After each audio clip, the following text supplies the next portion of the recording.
But good morning, everyone, and thank you for joining us for today's webinar.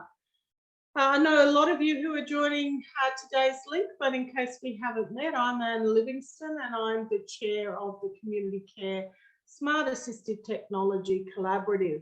And I'm going to be moderating today's webinar, which is focusing on goods, equipment and assistive technology, a new project.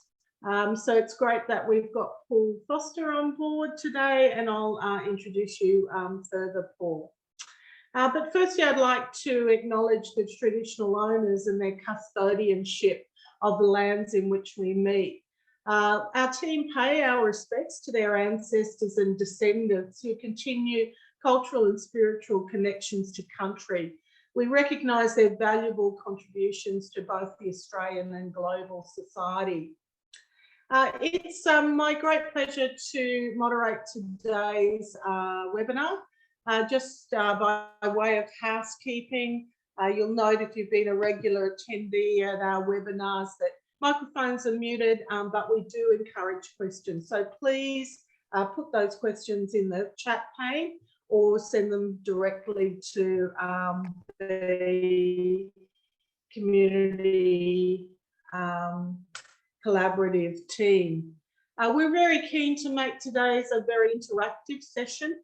And if you've got any technical issues during today's presentation, just let one of our team know through the chat pane and they can help problem solve for you.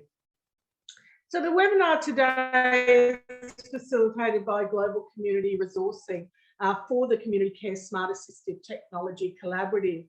I acknowledge the funding, initial seed funding from the Queensland Government to establish the community collaboration site, and acknowledge that we've got over 2,000 people interested in innovative community care service delivery. If you haven't already registered, you'll see the website there. Really, we've been fortunate to work with a number of local, national and indeed international projects where we've been able to work with providers, families and individuals who are using services, researchers and developers across the globe.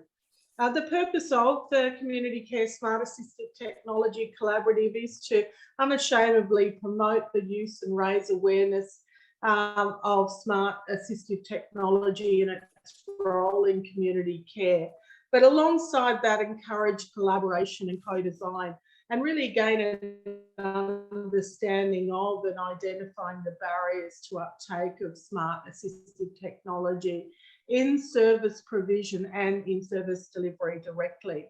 Our webinars are created from your feedback and we receive requests via the collaborative. Just a reminder, if you haven't already formally registered at the collaborative, it is free and accessible to all. A range of resources, irregular news articles and collaboration opportunities are work that the collaboration team does. We asked you to register at the site available there. But please note, just by way of a disclaimer, that we do not endorse any particular product, research entity or organisation. Rather, the purpose of our webinars is really to serve about giving information and inform viewers of various smart assistive technologies, projects, developments and research currently in development and or in deployment. In today's webinar, our guest speaker is Paul Foster, and welcome, Paul. Paul's going to explore the goods, equipment and assistive technology initiative that's been supported by the Commonwealth Home Support Program. The rationale for the trial is to expand the availability of goods, equipment and assistive technology to older Australians and to ensure that national coverage of services. With an aim to close the service gap, reduce wait times for clients and give increased options when sourcing these services. By way of introduction to Paul, Paul is the new Markets Business Lead for Indigo and was formerly the Consumer Solutions Manager for Rip Curl Australia and New Zealand. From surfing to aged care, Paul, quite a leap. Yes. He joined Indigo, who's auspicing this project in July 2020 as a customer service team leader until January 2021. Then he joined the business innovation team. He's currently managing the National Equipment Database and the GEAT to go or Gig to Go program dealing with suppliers and procurement, as well as working with other company strategies. It's my pleasure to welcome you on board, Paul, to the Community Care Smart Assistive Technology Collaborative. And over to you, Paul. We look forward to your presentation. Thank you. Thank you very much, Anne. Yeah, so I'll go straight into it. The Geek to Go tender is something that we've won recently. So Indigo is formerly the Independent Living Centre WA.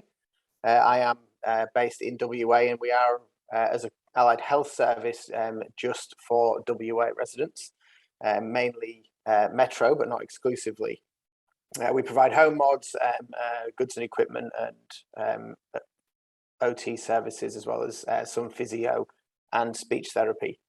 So we also, for WA, provided a GEAT service, so goods and equipment assistive technology, through the Commonwealth, so for CHSP eligible clients. That ran for the last sort of 2 to 3 years, solely in WA. And when the tender came out from the Commonwealth for a national goods and equipment programme, we went for that tender. Given our experience, we won the tender. So the tender came out in February this year. We were advised that we were successful on the 30th of June. And then the Commonwealth gave us a date of the 16th of August to launch. So it was a very hectic 6 weeks getting everything into place. But we did that, and our teams put together what we call the Geek to Go portal. The program is called Geek to Go Australia, or Australia Geek to Go. So the Geek to Go portal is something that we've created, and it is for any health professional to go onto and register. You can put your APRA number and such in, depending on your skill level. You will be given different accesses to prescribe different levels of equipment. So the contract is initially for 2 years, with a review after the first year, and is so far giving $10 million per year to service the whole of Australia. Now, the initial thought around the contract was to really bridge the gap in the more rural, regional areas of Australia. But upon the launch of Geek to Go, we found, especially over East New South Wales, Victoria, even in the metro areas, there wasn't really anything like this program in place, with a good amount of funding, the service behind it, and also no subsidies and very little wait times. So the uptake was massive and welcomed, and it was great to see and have. And we sort of rallied around and made sure we had people on the ground here in WA and our OTs on the phones and such to help other OTs around the country and assessors navigate the service. So it is very much a service. It's not an equipment grant. The service includes sort of a start to finish from our end, in the fact that we will, once we receive a order, we will send out a care plan to the client, who that order is for, letting them know that they are part of the Geek to Go program, what the equipment is on their way, and advising them that we will contact them usually a few weeks after they receive their equipment to check that their equipment or devices are meeting their needs and being used effectively. So if they are not meeting or helping towards the client's goals, we will get hold of the prescriber of that equipment, let them know that may need a visit to go over that equipment, and we won't close the My Aged Care referral down until we're happy that the client is meeting their goals. So we will constantly check in until we can close that referral to make sure that the service and the equipment is providing what's needed. So the program itself is each client gets up to $1,000 per financial year. Now that $1,000 does include the service amount and admin fees and delivery fees. So they're all taken off sort of on the front end, which leaves the client with approximately $700 per financial year to spend on equipment. So that doesn't roll over at all. Come the 1st of July, the amount is reset, and we will keep an eye if someone puts in a new goods and equipment referral for Geek2Go and they've already used some of the funds, that will be recorded in our system as well as in the My Aged Care system. So we will know where people are at. Clients can spend over the $700. There's just no subsidy up to the $700 at this stage. There is equipment on the goods and equipment on the Geek2Go portal that is over $700. Some scooters and things are certainly on there, and clients are able to get those through prescription from their OT or physio. And they just need to make up the difference and pay an invoice before the goods can be dispatched. So some of the equipment, such as the more technical hoists and scooters and such, do sometimes require maintenance. And as part of the tender, the Geek2Go funding can be used for that maintenance. Now, we're getting hold of clients only at the 12-month mark of when they've received their equipment, of which hasn't happened yet since we've only been running since August. But we'll get hold of them if there's any maintenance that is required, and they have the option of using their goods and equipment funding that is available to them in that next year, if there's any left for that maintenance. And those referrals are the ones that will stay open in My Aged Care as well, just so we've got a record and we can make sure we get hold of those clients to carry out any maintenance. Now, the goods and equipment comes directly from suppliers. It doesn't come from Indigo. So any warranty and such on the goods is valid, is their normal warranty agreements and such that anyone would have with purchasing the goods from suppliers. The goods are purchased. It's not a loan or a trial or anything like that. The goods are owned by the client as soon as they have them. So in that case, if a client has received some goods and they then very quickly end up going into full-time care or something like that, it is the client's responsibility to do what they wish to with those goods. We always advise that if they're not going to be used anymore and they're in good condition, that donating that would be the best course of action. With the goods and equipment program in WA that was running for a few years, we had a very, very low return rate, less than 1% of about 5,000 goods provided per year. But returns and such, if goods and equipment isn't fit for purpose, it's certainly possible and plausible.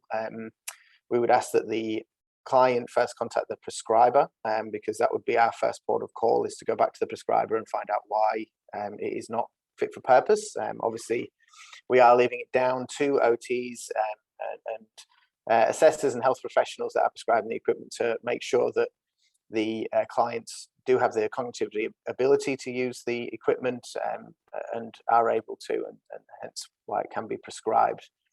Now, the prescription of goods for OTs and such, they would get the full list that they can prescribe on the Geek2Go portal. Assessors and such can also prescribe goods, but only of a lower level. So dressing aids, some kitchen aids, and personal alarms and things like that can be prescribed by any assessor using the system.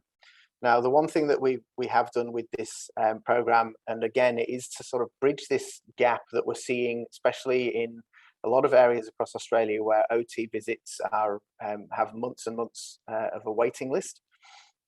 So what we've done is we've got an OT hotline as such set up, which runs from 9 until 6 Eastern time, Monday to Friday.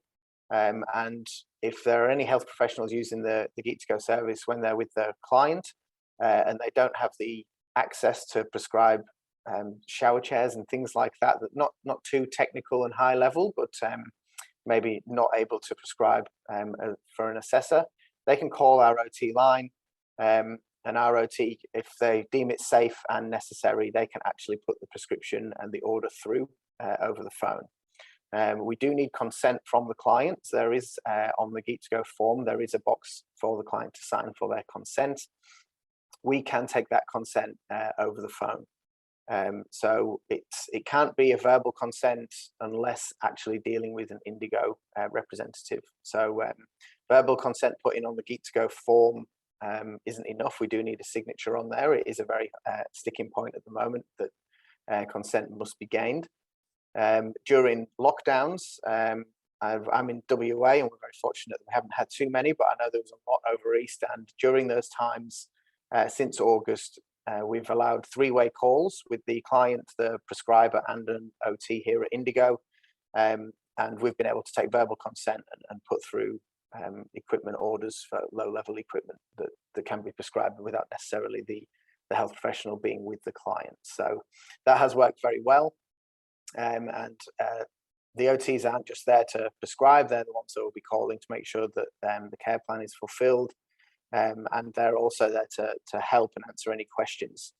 One other thing that they do, or if health professionals would like to email into hello@geek2go.org.au, we welcome feedback of equipment that's not necessarily yet on the Geek2Go portal.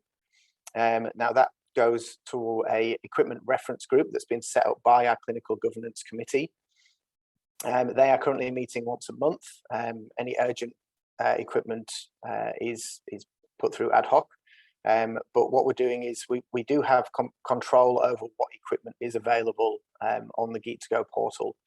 We're trying not to have too many double ups, but we are wanting obviously to have substitutes if there is a back order issue or anything like that. And we are building the portfolio continuously. So feedback from health professionals to our OTs or through the email for goods and equipment that has a clinical justification, doesn't have a good enough substitute on the system already, and we're happy to take those. The equipment reference group will go over the clinical justification of that and approve the supplier and the product itself. We then go out and speak to that supplier, get them on board if they're not already. So it can be a bit of a process, but we are working through getting as many suppliers and relevant products on the Geek2Go portal as possible. So that again will widen the supplier base across Australia. Now we are WA based, like I mentioned, and we started with just two companies, an alarm company and a company called Unicare that do quite a range of goods. They are both WA based but can service nationally. So we started with those with about 200 products. We're up to, I think, 750 different products now available on Geek2Go. Now, the only delays with orders at the moment is some of them with alarms, which we're aware of and addressing, because the alarm company does have to get hold of the client to take down emergency contact details and payment details if it's going to be a monthly monitored plan. Things like that, which has put a bit of a delay on alarms going out. And then there's a few other goods that if we've, with freight issues across the world, and certainly Australia at the moment, there has been a few back order issues on a couple of common goods, over toilet frames and shower stools, shower chairs, things like that. So we are very, as quickly as we can, getting onto new suppliers that have got distribution networks and such across Australia, and getting them on board Geek2Go so we can offer replacements. So we get hold of the prescribers that are waiting, ask them if the replacement goods are relevant for their client, and then we can change that order up. So it's something, like I say, we're continuously working through, and hopefully with freight issues out of the way, hopefully in the new year that there won't be as many back orders, but generally it's going very, very well. We do ask suppliers to dispatch goods within a few business days, and we ask that all goods, or 80% at least, get to clients within 3 weeks. So apart from back order issues and some issues getting details for alarms, we're certainly hitting that with a lot of our orders that have come through. Now the orders are already in thousands, even after just a few months. So the uptake of it has been very, very good. We've got a whole team that puts the orders through. Now what we use is the National Equipment Database, which Indigo have the sort of sole rights to. That's our purchase order platform. So the suppliers get a login at their end, and we get the Geek2Go portal order from a health professional. We match that up with the My Aged Care referral, and then we put the order through the National Equipment Database sort of back end, and it goes through to the supplier to then fulfill the order. So it's quite quick. It's a whole team just working through it every single day, Monday to Friday. And with the orders that come in, they do, like I say, have to have a My Aged Care referral. There is a place on the Geek2Go form for a My Aged Care referral code to be put on there.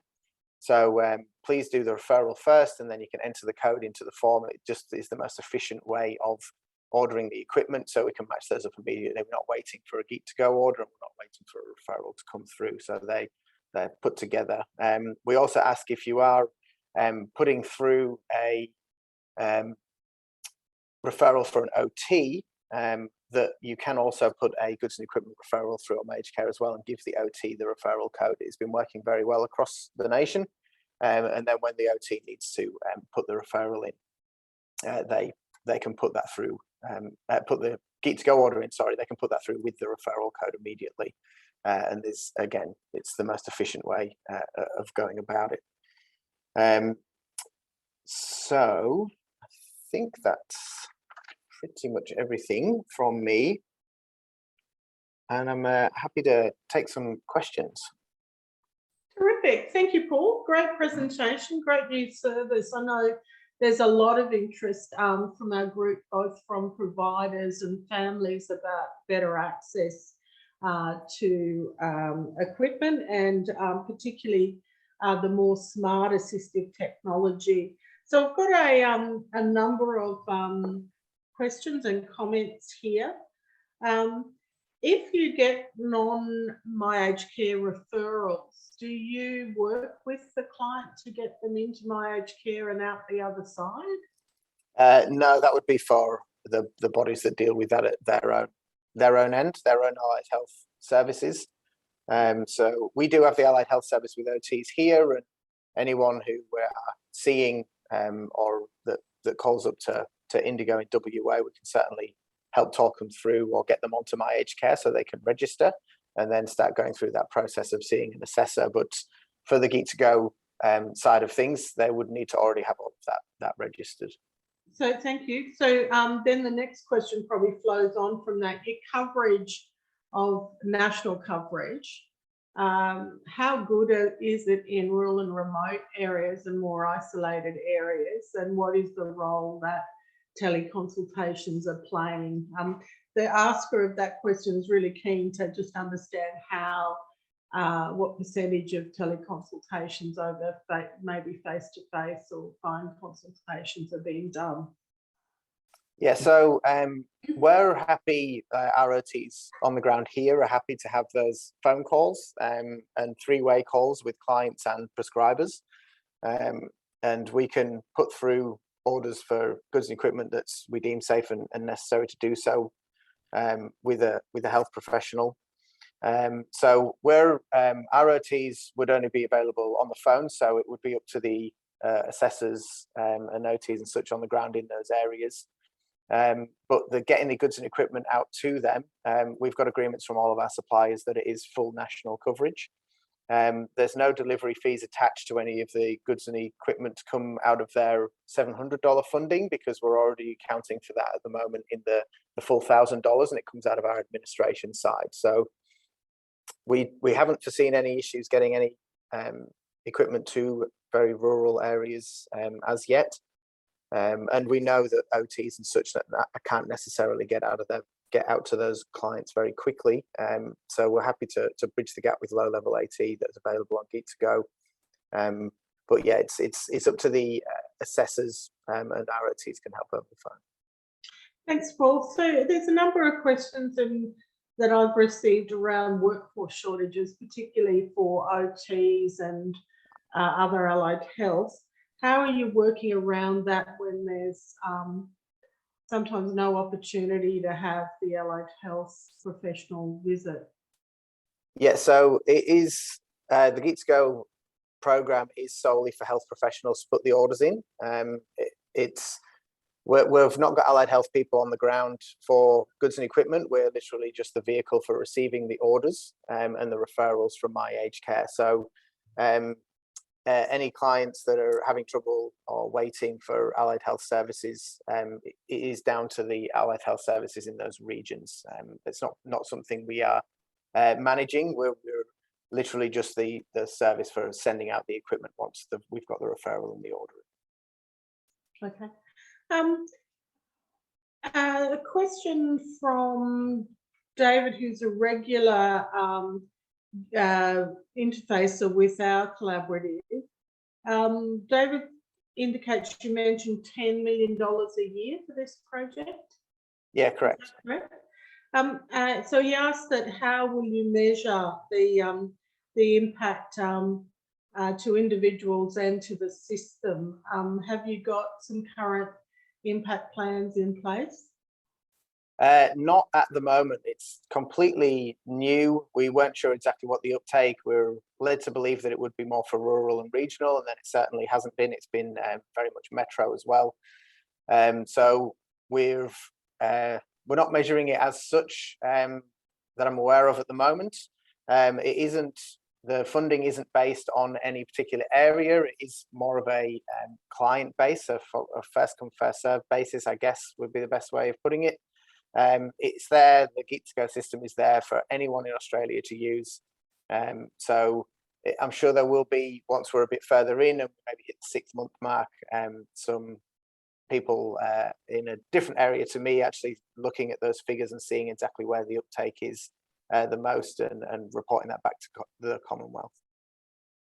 How are you dealing with digital literacy of clients, particularly where equipment's got to be installed, or there's a digital interface between the equipment? We haven't got too much on there, I don't think, at the moment that is too much of a digital interface. If there are setup and installing requirements, we are discussing that with the suppliers and making sure that those sort of things are in place, or we will discuss with the prescribers as well to make sure that the equipment can be installed effectively and is fit for purpose. But it is down to the assessors and the OTs and such to make those calls and make sure we're aware of any cognitive impairment and such. And we are going to put the orders through for the equipment that they order on Geek2Go if their client has the funding in place and we've got the referral. So we are looking at putting on some disclaimers on some of the equipment at the moment, which we don't currently have on the front end of the Geek2Go portal, that do say if a piece of equipment has some setup required. And in that case, it would be down to the assessor to deem necessary if they do need to go back and help with setup, or if there is a family member or someone that can effectively set up just something simple like a shower stool and such. We're trying to set everything out as set up as possible. Some of the suppliers we deal with have sort of not flat packed, but nearly flat packed goods, and we're trying to steer away from that just so everyone can benefit and we're not stuck with something still in a box. Thanks, Paul. I've got a couple of questions from Natalie on the chat pane as well, and I'll just encourage anyone who's on the link today, this is probably your last chance to put it in the chat pane. Natalie says, I haven't been able to find an email address on the website, just the 1800 number, sorry. Is this the hotline you mentioned, or did you say 9 a.m. to 6 p.m. Eastern Standard Aussie time? Yeah, that's correct. So it is 9 till 6 Eastern. And it is the 1-800 number that if you go to geek2go.org.au, it will be there on the front page. I thought the email address is on there as well, but it is hello@geek2go.org.au. If it's not on there, I'll make sure that IT added on, because that is a great way to communicate with us and feedback and such as well, because the team man that every day. And Paul, you can perhaps liaise with Cody, and we'll send that out in our regular send out on Friday. So everyone's got that right email address. So Natalie, you've got another question about, is there going to be upgrades to the search function as time goes on? The search can be very small to read. Some measurements are omitted and the scroll is sensitive to use. The list keeps on changing, some items disappearing, and it makes it a bit clunky to use. It sounds like Natalie should go on a co-design group for your website. Good comment, Natalie. Yeah, well raised, Natalie, as well. It is something that we're working on continuously with the system. So we did have a very short space of time, about 6 weeks to get this built and launched. So it very much was phase 1. And there is a full list of plans for a phase 2 for the Geek2Go portal to make it less clunky and easier to access. And you'll see, like I said, we are adding more and more equipment every week. So that's where you'll see some of the things appearing. And they'll only disappear usually if we have had a back order issue and we just want to take that off until we get that resolved or put a substitute product on. So that's the only time you should see things disappearing, but it has been happening sort of weekly. A substitute goes on and a back order equipment comes off for the last few weeks, just as we've been hitting our suppliers have been hitting quite a lot of freight issues. Thank you. Paul, just a question from Mary. She's a bit confused and asked if you would just talk through how much people are eligible for. So she's picked up in your speech, you said $4,000. $1,000. 1,000, thank you. That's a big point of clarification. That $700 goes towards the equipment, but she picked up that there's no delivery fees to the client. Yeah, currently. So that comes out of the $1,000, does it? Yes, yeah, that's right. And what about maintenance and repairs? So the maintenance and repairs will be through an official sort of maintenance program that we're currently working on. It's not going to be put in place until clients have had their equipment for 12 months, so they've got their new Geek2Go funding already. And as part of the tender, we can offer maintenance using their Geek2Go funding for the next financial year. To do that, just for certain pieces of equipment like scooters and hoists and things like that do require regular maintenance. So that's $1,000 per financial year. Correct. And is there a limitation on how many financial years? I guess it's restricted at the moment for the length of the grant. Is that right? So yes, I guess so. I mean, the grant, so the program we've been given 2 years. We're hoping it just keeps on rolling, to be honest.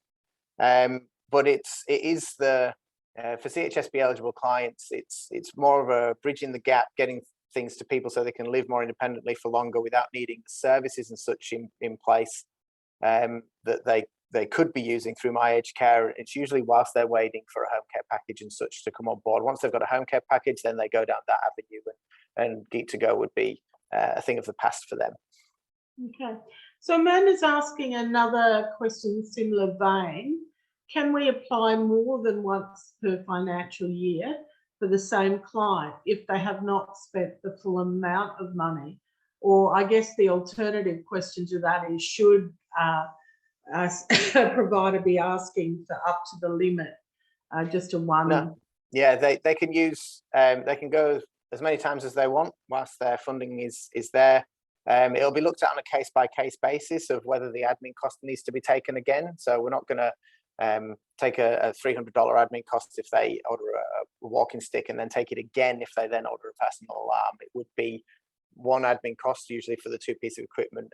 It is a case-by-case basis, and we'll be looking through our notes and the My Aged Care notes on the system to see how we progress that. But they've got up to the $700 with no subsidy at the moment, and they can certainly come back as many times as they want whilst that funding is there. So, and like I said, they can go over. So if they have got a shower stall for $150, and then they come back a couple of months later and need a walking frame that's $800, they can certainly do that. They would just have to make up the difference of what would be around $400, I think, for their walking frame after the fact that they've spent some of it previously. If that makes sense. So that would be self-funded. So yeah, they'd use up their funding up to the point of exhaustion, and then they would put towards it for it. And it doesn't matter if it's the second time back that year, that's fine. So there's a couple of questions about turnaround. You said that you've got your processes pretty thick, that you can turn around requests in a reasonable time frame. I've got a couple of comments about how other schemes have failed somewhat, state and territory schemes where there's been long lags between the assessment to ordering the equipment to actually getting the equipment. Can you run us through again, what your length of time is and perhaps how you've corrected what has been problems in other systems? Yeah, so what we've got in place is, like I said, the most efficient way possible is for the Geek2Go portal ordering to be used under the My Aged Care referral code to be entered into that order when it is put through to us. So then we've got everything all together at once. We, within 24 working hours, would put that order through to the actual supplier. And we've asked or contracted with suppliers that 80% of the orders are dispatched once they've got all their information within a couple of business days, and within 3 weeks getting to the client. So it is something we're addressing with each supplier. And like I said, we've definitely hit some problems with our initial alarm company, just because they are having to get personal details and payment details for ongoing costs and such from the client themselves. That does put delays in place, and if there is a back order issue, but we are on the front foot with any back orders, and we're getting hold of prescribers and letting them know that there is an issue and what the estimated time of arrival for that equipment is from that certain supplier. Like I mentioned, we're as soon as there's a back order issue, we are getting on the front foot and getting hold of suppliers to see if we can find a substitute for that product, and then we can let the prescriber know that the substitute is available and they don't have to wait anymore. So certainly there is some pitfalls when it comes to back orders and pieces of devices that need more information. But generally, especially in an ideal world, we get the order through within 24 hours, and we'll be processing that to the supplier, and then the supplier would be sending that out within a couple of days. Terrific. One last question from someone who doesn't want to identify themselves. Does the portal show if a client has already accessed funding from another clinician? The portal doesn't, but My Aged Care should. My Aged Care, it would be in the notes section under that client of when and how much they've used of their Geek2Go funding. And if it is someone who hasn't got My Aged Care access, and some OTs don't, and they're needing to know that, they can certainly call My Aged Care or ourselves with the client, and we'll be able to let them know. Okay. I think it's Gemma's just got one final point of clarification around the admin fee. Does the admin fee, does that mean the admin fee could be taken out more than once a year? Or does it mean that the admin fee could only be taken once per client, regardless of the financial year that the equipment is ordered? So the admin fee isn't necessarily just going to be once per year. Like I say, that is a case-by-case basis we'll look at. But if it does move into the new financial year and they're ordering another piece of equipment, then they've got the full reset amount of $1,000, and the admin fee would be taken for that next order in that new financial year. Okay.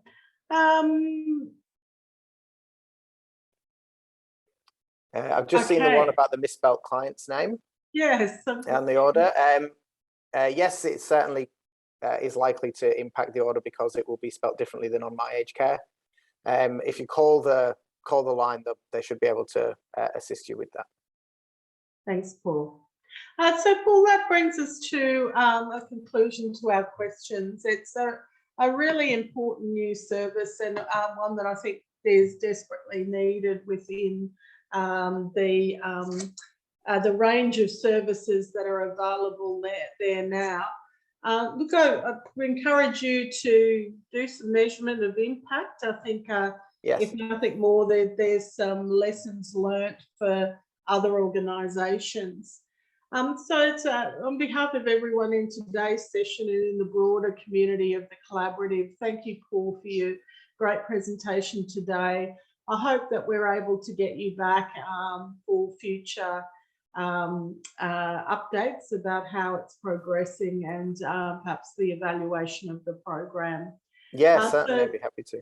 Please join me, everyone, in virtually thanking Paul for his presentation today. So that concludes our presentation today. I'll ask Cody to maybe move on the slides. We are currently finalising our topics for 2022. We've got some great international speakers as well as some national homegrown to include in our presentations for 2022. Please submit any of your comments and your queries to contact at Community Resourcing, and Cody, Georgie and the team behind the collaborative will assist in getting those activated for the coming year. So that's it from us. We've got Christmas and New Year ahead, and we resume back on the 10th of January. So please be in contact, keep in contact, and keep safe. Thank you, and thank you, Paul, again for your time today. Thank you.